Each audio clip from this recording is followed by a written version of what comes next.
做運動除咗強身健體、有益身心，亦都有可能會帶嚟傷害噃。尤其係大家經常玩又比較激烈嘅運動，好似打籃球、踢足球，稍有不慎就會造成手腳受傷，咁就麻煩啦。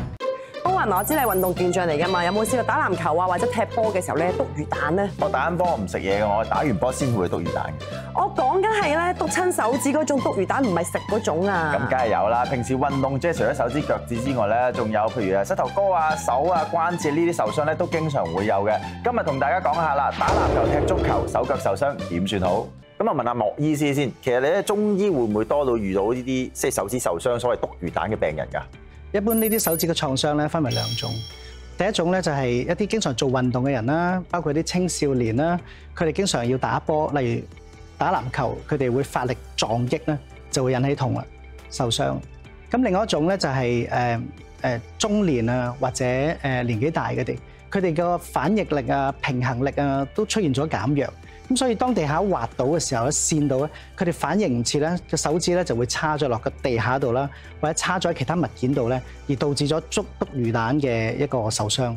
莫醫師啊，咁如果遇到呢一類病人，你會點樣為佢哋醫治咧？一般手指嘅疼痛咧，佢可以分外傷同埋冇外傷都可以。如果喺外傷嘅情況之下，我哋首先要排除有冇骨折啊或者甩骹啦。咁大部分嘅篤魚蛋啦，佢哋所引起嘅疼痛咧，其實係因為手指咧強力咁去撞擊個波啦，咁佢往往令到咧骨同骨之間咧會產生啲錯位嘅，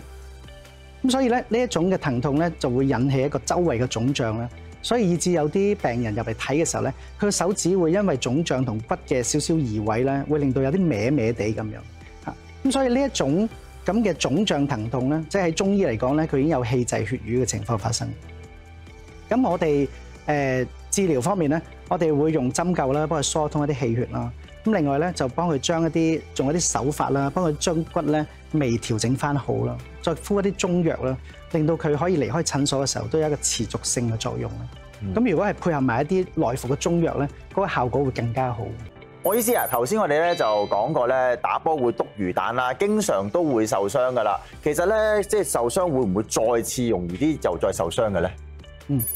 喺中醫學嚟講咧，手指嘅扭傷咧，其實都係屬於傷筋動骨100天嘅範疇入邊嘅。咁所以當個手指佢受咗傷嘅時候咧，佢嗰個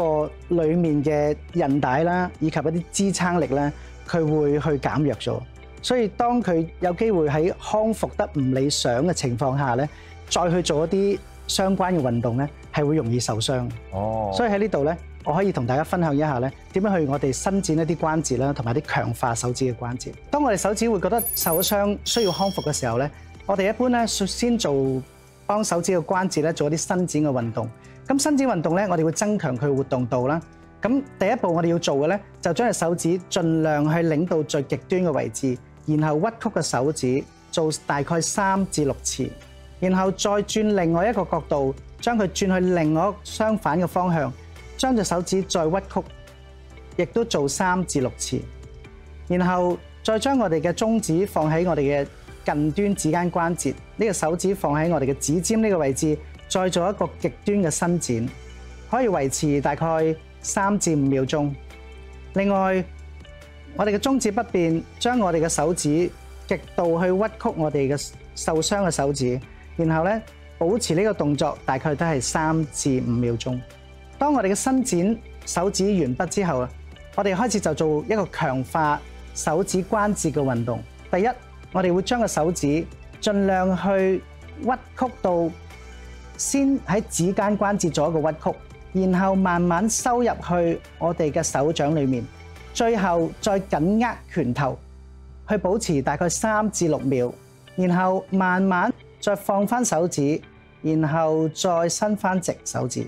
去做一個伸展。明白晒，等我平時做多啲先。問下莫醫師先，其實你自己有冇遇過一啲咧，即係嗰個膝關節受傷咧？中醫又會點樣幫佢哋嘅咧？咁喺我哋中醫嘅治療方向咧，因為佢喺我哋確定呢啲韌帶冇斷裂嘅情況，即係唔需要手術嘅情況之下咧，咁我哋可以透過一啲保守嘅治療方式咧，係可以舒解佢疼痛。例如話，我哋用一個針灸啦，去幫佢放鬆啲肌肉啦；我哋用一啲嘅手法啦，將佢因為兩嚿骨之間嘅錯位咧，可以調整翻正確啦，再加埋啲外敷嘅中藥咧，咁樣都可以加快佢嘅康復。嗯。